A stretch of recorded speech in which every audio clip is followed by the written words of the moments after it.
Welcome back to the Shantae Commentary, and now we're in Desert Dungeon, aka the Color Dungeon, because we have to do a lot of color swapping for the sake of progressing in this place. It can be really annoying your first playthrough, but when you do know what you're doing, it's one of the shortest dungeons in the game. Is it like a memorization sort of deal? Yeah, because you have to, by color switching I mean there are these barriers that you bypass that changes Shantae's color from red to blue. And you can only bypass certain obstacles or get certain obstacles done if you're of a certain color. So if you take the blue bikini, you will continue to live this lie. And if you take the red bikini, you can see how the rabbit hole goes. Well, we're going down a rabbit hole right now. There's also a lot of hidden walls for the sake of getting warp squids. That's our first one right there. Wait, hold on. There was a grammar error. It says it's missing. It is mommy.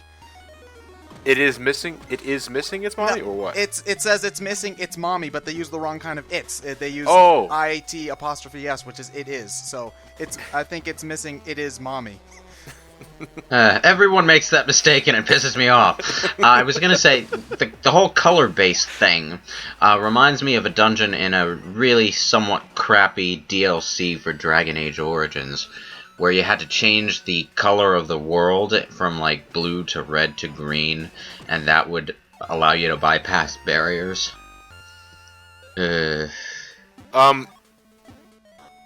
One of the obstacles that you need to bypass when it comes to color switching is that enemy that I just whipped the shit out of earlier that has a key inside it. If you're not of the right color, the enemy actively avoids you. If you're of the opposite color, though, then it attracts to you. And that's how you're able to strike it and get the key inside. Delicious caramel center. I see. Oh, so it's trying to attack you now because you're blue, and if you were red, it would leave you. Well, it doesn't attack, period. But it's the only way it can get close to you if you're of the... No, I was talking about those enemies you were running past right now. If you were red, would they leave you alone? No. Oh, okay. Yeah, so it's just a matter of if you go inside the wrong place or the wrong color, then you have to waste time backtracking to look for a color changer, then you have to go back that way.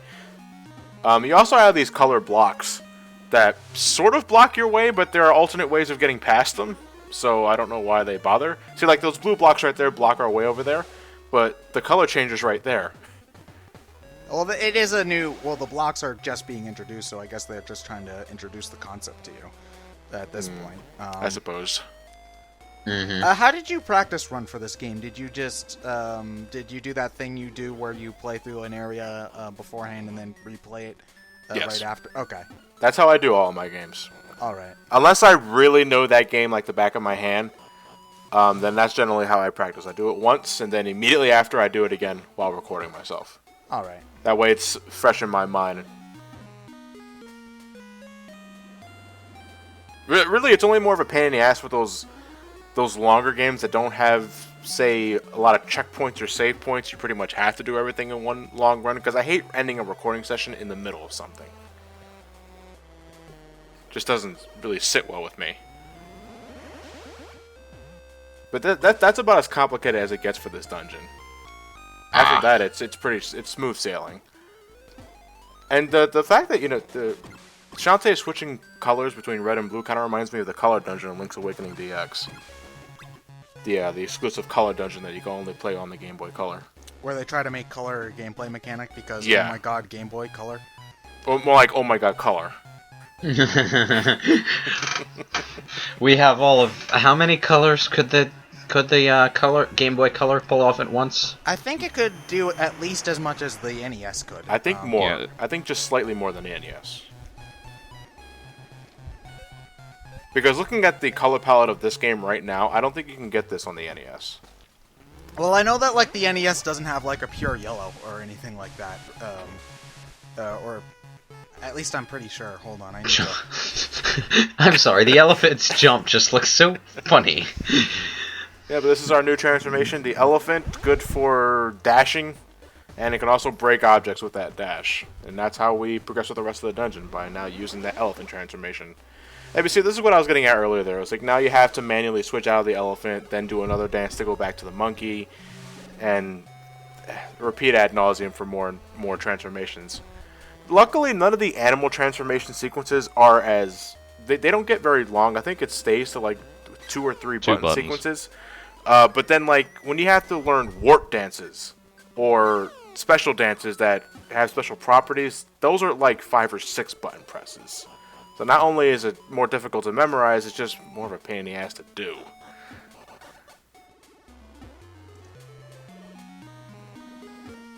What's your research on the colors coming up, Ted? Yeah, the NES does not have a pure yellow. It's got a couple of oranges and some light greens that look kind of like yellow, but no pure yellow. I remember that from a Shovel Knight interview, which was made by guys who split off from WayForward, where they were talking about trying to make games in the NES palette, and they said, yeah, the NES doesn't actually have a yellow, which is kind of odd. What? I didn't know that that systems had preset colors. I just thought it was that's why Mega Man is blue, because the NES palette had more shades of blue than any other color. I just thought it was a matter of how many colors the system could generate at once, really. Well, I'm pretty sure like once you got to even just 16-bit, they could use basically any color you can get on MS Paint, including like the little including macaroni and cheese. Yeah, probably. It was just skin color. Yeah, I think it was just like 8-bit stuff that had had the color restrictions. Honestly. Yeah. Magnets! Fucking magnets, how do they work? They don't. Oh. Because we killed it. Yeah. Does the magnet, like, magnetize anything, or is it just a random magnet? It magnetizes the enemy. Oh, okay. But if you're of the opposite color anyway, I don't think that matters. Just kill it. Get out of the way.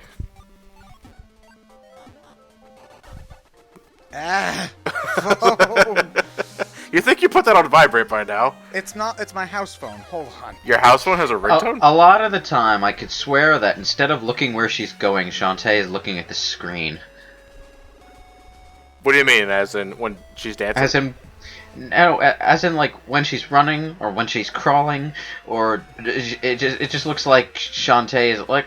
Well, actually, when she's just straight up sprinting, she's looking forward, definitely. But sometimes it just looks like her eyes are focused on the screen instead of what she's doing. Yeah. Well, that's because she's in a 3/4 pose, which in animation is more interesting than just a straight up profile view, which is boring because all you get is the side of the head, the ears, and one set of eyes. I'm sorry, one eye, not one set of eyes. Everybody has one set of eyes. Yeah. Unless you don't, in which case, sorry. Tell me your secrets and get the hell out. But yeah, you can't look sultrily. Is that even a word? You can't look at the screen with sexy eyes if you only have one. Or if you're not looking at the screen at all, basically. No, it was always a rule of thumb when I was in the Art Institute is if you're doing a 2D animation, I think it applies to 3D as well. It depends on how you film the scene. But a 3/4 pose is better than just straight up profile because it's more interesting to look at and, you know, it just looks better when it's in motion. Yeah. Even though, like, when you think about it, for whatever reason, it makes no sense. Yeah.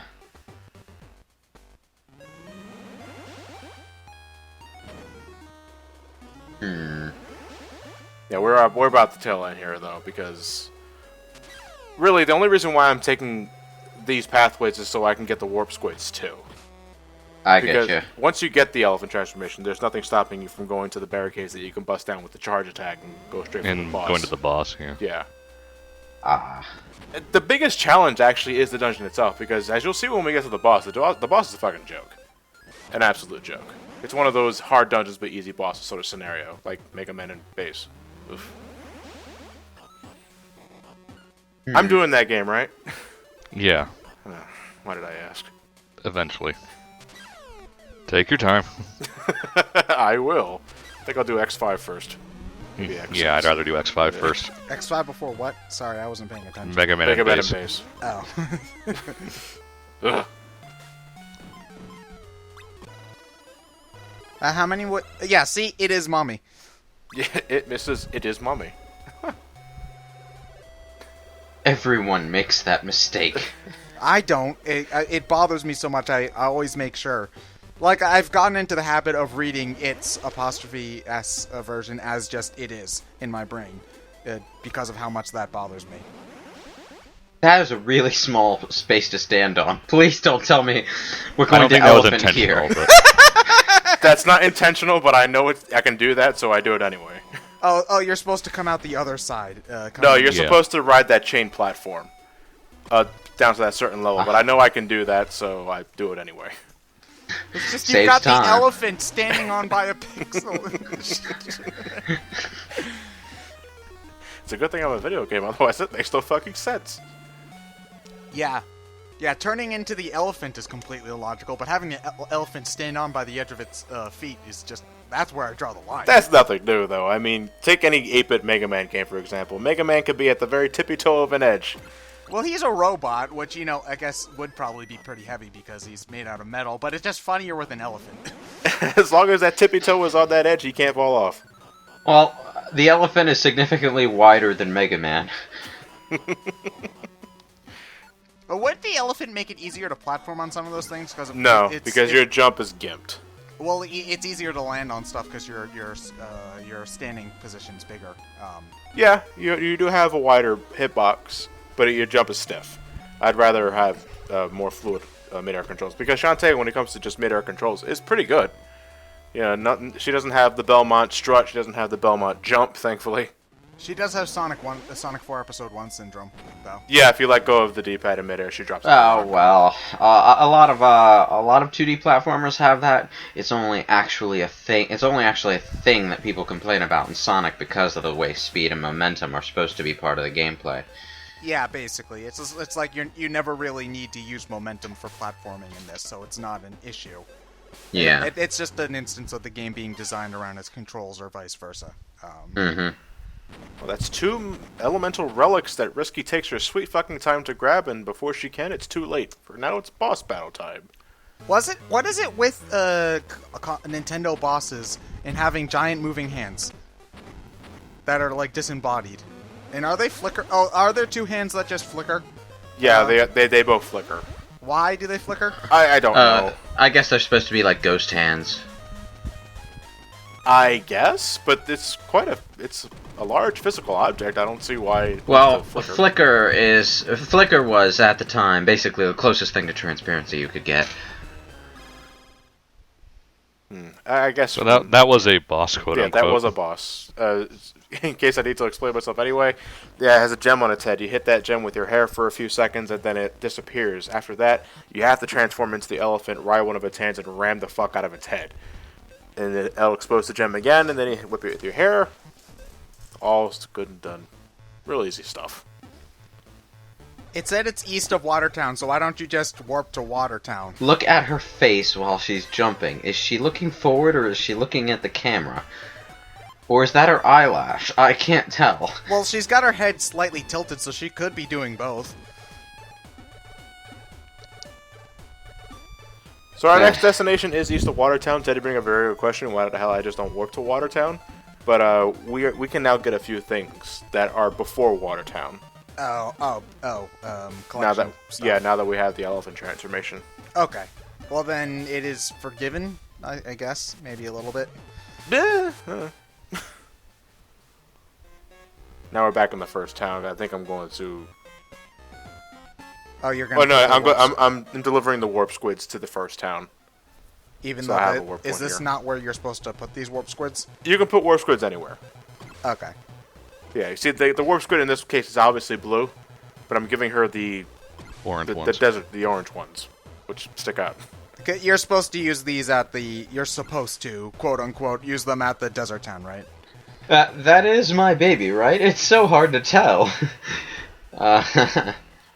Just take it. It's missing it as mummy.